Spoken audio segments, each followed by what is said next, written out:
অপমান নিয়ে আমাদের এখানে বসার কোনো প্রশ্নই ওঠে না। আমরা তার ছাত্র হওয়ার জন্য এখানে আসি নাই। মাননীয় তুচ্ছ তাচ্ছিল্য করে সবাইকে উনি নিজেকে কি মনে করেন আমি বুঝতে পারি না। বক্তব্য কি আপনি দিবেন না আমি দেব? মাননীয় স্পিকার, এটা অশোভন, এটা অশোভন।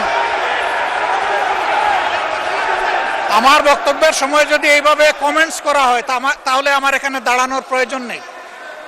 বলেন মাননীয় বিরোধী দল নেতা, বলুন আপনার বক্তব্য বলুন। আপনি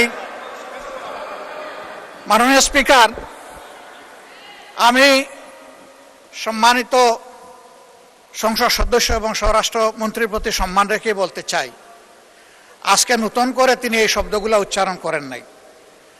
সংসদ অধিবেশন যেদিন থেকে বসা শুরু হয়েছে সেদিন থেকেই তিনি তুচ্ছ তাচ্ছিল্য করে সবাইকে উনি নিজেকে কি মনে করেন আমি বুঝতে পারি না।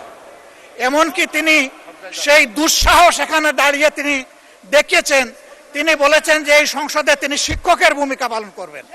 আমরা তার ছাত্র হওয়ার জন্য এখানে আসি নাই। মাননীয়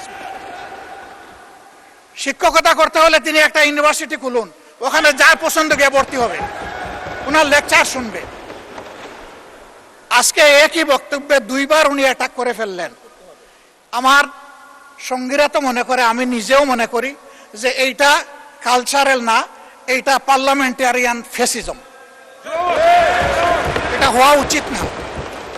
উনি এই পল্টন আজকে নতুন করে বলেন নাই, হিট দিয়ে কথা বলেন নাই।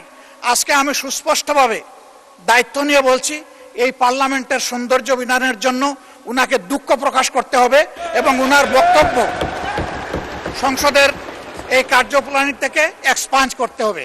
যদি এইটুকু করে আমরা বসবো, না হইলে এখানে বসা অপমান নিয়ে আমাদের এখানে বসার কোনো প্রশ্নই ওঠে না।